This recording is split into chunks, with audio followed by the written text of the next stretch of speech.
Hi, my name is Amanda Akers, and we are here today visiting the world-famous Mission San Juan Capistrano. I will be your tour guide today and show you around this beautiful and historic place. So come on and follow me around for a bit.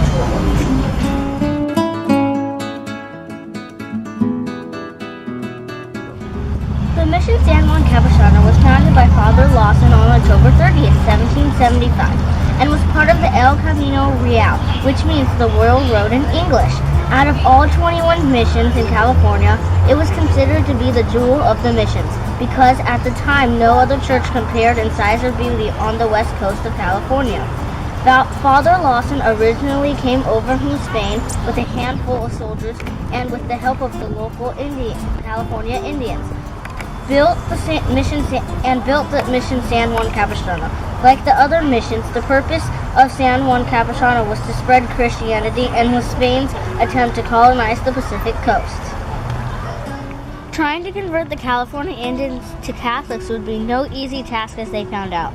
It meant teaching them a new language, new skills, new religion, and new social customs. Within 30 years' time, the mission grew in population, buildings, and animals. By 1806, they had over 1,000 people and 10,000 cattle, and the Great Stone Church was finished. Then on December 8, 1812, a great earthquake shook the ground, and the bell tower along with the church came tumbling down. After 1812, things started to decline at the mission due to the earthquake, disease, and the difficulty the Spanish government had with protecting the mission. In 1834, the Mexican government had beat the Spanish and wanted to close all the missions in California. By 1845, the mission San Juan Capistrano was sold to a man by the name of John Forster, who turned it into a ranch. The mission was purchased for only $710. 5 years later, in 1850, the United States declared California a state, which meant the mission now belonged to the U.S. government. By this time, the mission San Juan Capistrano, as well as all the other missions, were in bad shape. Some had been turned into stores, barns, inns, and even stables. Then, on March 18, 1865, just 3 weeks before he was killed, President Abraham Lincoln signed an agreement that returned the ownership of the mission San Juan Capistrano to the Catholic Church.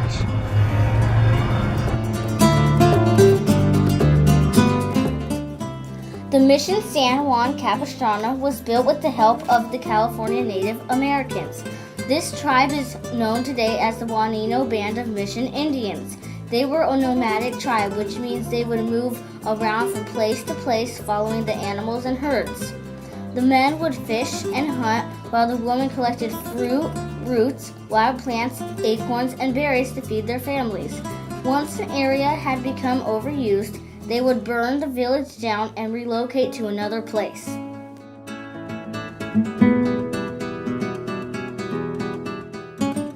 The 1812 rightward earthquake, also known as the San Juan Capistrano earthquake, measured 6.9 on the scale and caused maximum destruction. The quake is thought to have happened along a stretch of the San Andreas Fault.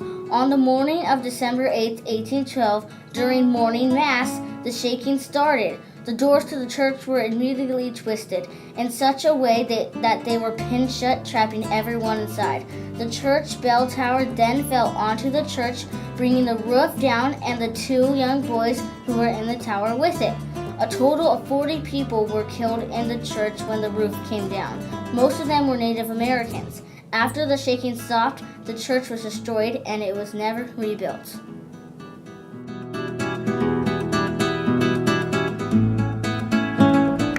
The bronze bells were important to life at the mission. They were used to call mission residents to work, tell time, and signal different events of the day, such as wake-up time, meals, prayer, birthdays, when someone died, and more. The original bells hung from a nearby tree for the 15 years of the mission until the bell tower was completed in 1791. New bells were then made in Chile and shipped over to be hung in the new tower. The 2 small bells were brought in 1796 and the 2 big ones were made in 1804. No one knows what happened to the original bells that hung from the trees. Some say they are buried somewhere beneath the mission. The bells made in Chile were badly damaged during the earthquake of 1812. The two large bells were cracked completely through and lost some of their beautiful sound when rung.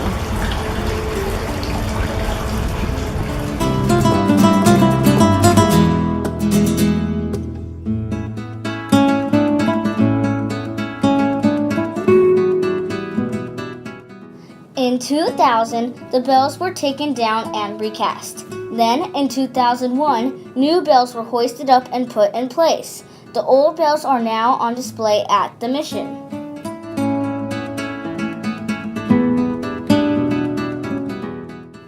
The swallows of Capistrano have played an important part in making this mission so famous. Every spring, the swallows make an amazing journey of about 6,000 miles, flying from Argentina to San Juan Capistrano, California. They arrive at or around St. Joseph's Day, March 19th, to the sound of ringing mission bells with visitors from all over the world and a parade.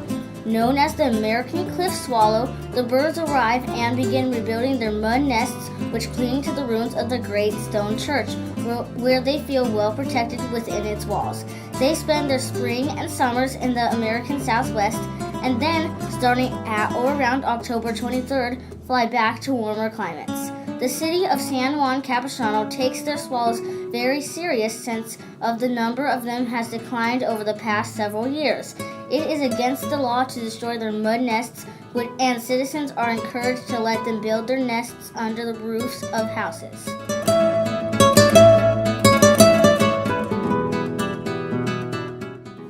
Most missions included a fountain, which was important to daily life. In fact, the more fancy the fountain, the more successful the mission. Fountains were used for bathing, laundry, and even drinking water. Kind of like drinking out of a bathtub. Ew!